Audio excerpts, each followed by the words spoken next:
अक्सर समाज की बेड़ियों और मजबूरियों के दलदल में फंसी जिंदगी हार मान लेती है, लेकिन राजस्थान के सांचौर से साहस की एक ऐसी मिसाल सामने आई है जिसने न सिर्फ कुरीतियों को चुनौती दी है बल्कि अपने हक की लड़ाई लड़कर नया जीवन चुना है। वेश्यावृत्ति के अंधेरे जाल से निकलकर एक युवती ने प्रेम और सम्मान का रास्ता चुना। कैसे पुलिस और सामाजिक कार्यकर्ताओं की मदद से एक नई जिंदगी की शुरुआत हुई, देखिए हमारी खास रिपोर्ट में।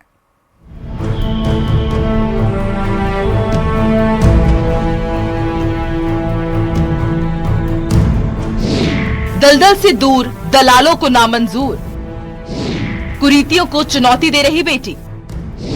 कठिन रहा रास्ता, अब नहीं होगा सौदा।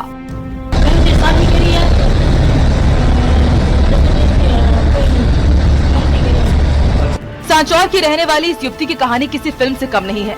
जन्म एक ऐसे परिवार में हुआ जहां वेश्यावृत्ति ही आजीविका का साधन थी। बचपन से ही जिस दलदल को उसने नियति मान लिया था, उससे बाहर निकलने की तड़प तब जगी जब उसकी जिंदगी में प्रेम ने दस्तक दी और दोनों ने एक दूसरे से शादी कर ली।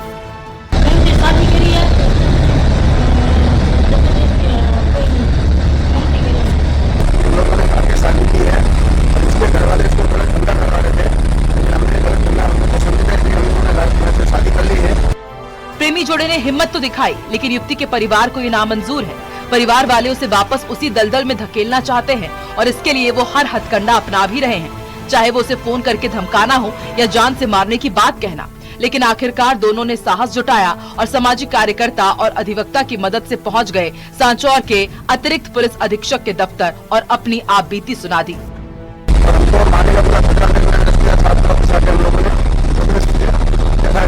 तो आपको क्या धमकी देते हैं? धमकी दे रहे हैं, घर से उठा देंगे और 2 दिन में मार देंगे, ऐसे धमकियां दे रहे हैं। उनकी जो घर वाले हैं उनको हम पाबंद करवा रहे हैं, तो पाबंद की एप्लीकेशन हमने जैसे कि एएसपी साहब को दी है और उन्होंने संबंधित थाने से भी बात की है इस बारे में।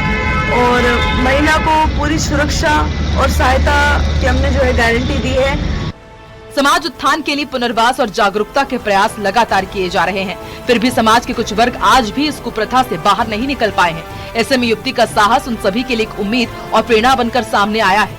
यहाँ पे एक युवती ने पेश होकर के बताया कि एक युवक से शादी करने के बाद में भी उसके परिवार वालों का लगातार दबाव आ रहा है। उनका कहना है कि जिस प्रकार के अनैतिक कार्यों में वो लिप्त है, वो काम उसे लगातार करने पड़ेंगे, जबकि युवती जो है उस काम से छूटना चाहती है, ऐसे कामों से वो मुक्त होना चाहती है। इसके बाद में पुलिस में यहाँ पे उन्होंने पुष्प बताया कि उन्हें इस काम में जबरदस्ती धकेला जा रहा है। न्यूज़ 18 के लिए देवाशंकर, जालौर।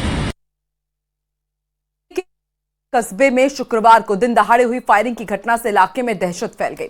जिरावल तिराहे के पास स्थित श्री सरेसी ऑटो फाइनेंस ऑफिस में कैंपर वाहन से आए बदमाशों ने धावा बोलते हुए ऑफिस में घुसकर कर्मचारी पर पिस्तौल से फायरिंग कर दी। हालांकि कर्मचारी की सूझबूझ और ऑफिस मालिक के साहस से बड़ा हादसा टल गया। घटना की सूचना पर deputy collector Manoj Gupta police जाब्ते के साथ मौके पर पहुंचे और जांच शुरू की। पुलिस आसपास के सीसीटीवी फुटेज खंगाल रही, जिसमें कुछ संदिग्ध युवक नजर आए हैं। दिन दहाड़े हुई इस वारदात से क्षेत्र में भय का माहौल है, सुरक्षा व्यवस्था पर सवाल उठ रहे हैं। पुलिस ने मामला दर्ज कर लिया है, आरोपियों की तलाश की जा रही है।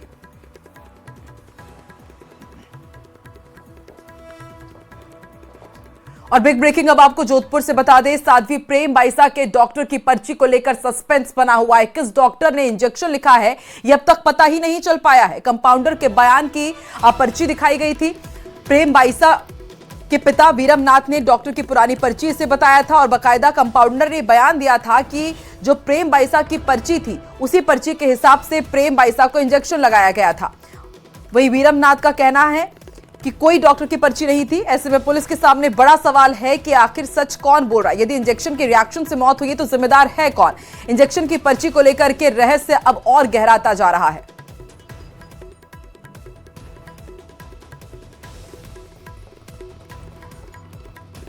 तो साध्वी प्रेम बाइसा के मौत का मामला लगातार बढ़ता ही जा रहा है। आखिर किस डॉक्टर ने उन्हें यह पर्ची लिख करके दी थी, प्रिस्क्रिप्शन दिया था, अब तक ये साफ ही नहीं हो पाया है। कंपाउंडर का कहना है कि प्रेम बाइसा के पास ही पर्ची थी और प्रेम बाइसा के पिता का कहना है कि उनके पास ऐसी कोई भी पर्ची नहीं थी। अब सच कौन कह रहा है, ऐसे में अब यह रहस्य गहराता जा रहा है। चंद्रशेखर व्यास हमारे साथ जुड़ चुके। चंद्रशेखर, क्या समझा जाए ये मामला कब सुलझेगा, क्योंकि लगातार पिता कुछ और कह रहे हैं, कंपाउंडर कुछ और कह रहा है। देखिए, इस मामले में जो कंपाउंडर देवी सिंह है, उन्होंने जो अपने बयान में कहा है कि जब वो गए थे तब उन्हें एक पर्ची दिखाई गई थी। हालांकि उनका ये भी कहना है कि ये पुरानी पर्ची थी, जो नित्य जो है जब भी प्रेम बाईसा की तबीयत खराब होती थी, अचानक का उनको अटैक आता था, जब उनको सांस लेने में दिक्कत आती थी, तब जो है ये यही इलाज किया जाता था। ऐसे में जो है उनकी तरफ से ये कहना है कि डॉक्टर की पर्ची के आधार पर इलाज किया गया है, जबकि उसके पिता का कहना है कि कोई डॉक्टर की पर्ची नहीं थी, बल्कि जो है कंपाउंडर ने इंजेक्शन लगाया।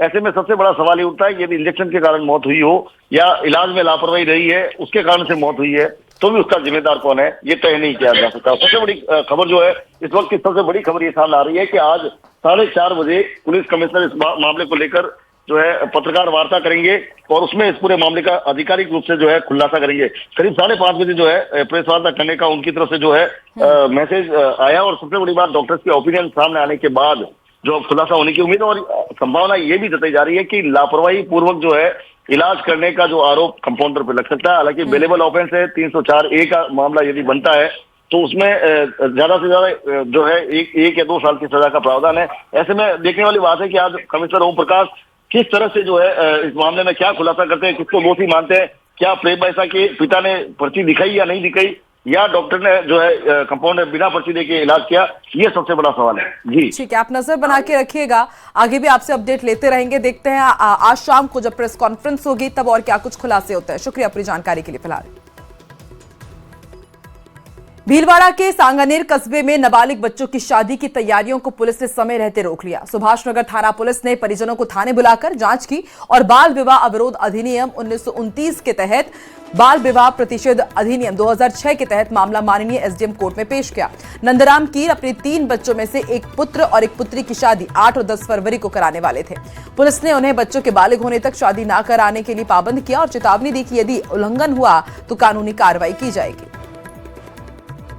आज सुबह हमें सूचना मिली कि नंदराम कीर निवासी कीर खखेड़ा सांगानेर के रहने वाले हैं, जो अपनी 3 बच्चों का विवाह 8 फरवरी और 10 फरवरी को करने जा रहे हैं, जिनमें से एक उनकी पुत्री और एक पुत्र नाबालिग है। बाल विवाह को लेकर लगातार सरकार द्वारा, प्रशासन द्वारा अवेयरनेस कार्यक्रम चलाए जाते हैं। जो माता पिता होते हैं, जो परिजन होते हैं, उन्हें समझाया जाता है कि बच्चों की जो निर्धारित उम्र है शादी करने की, उसके बाद उनकी शादी की जाए।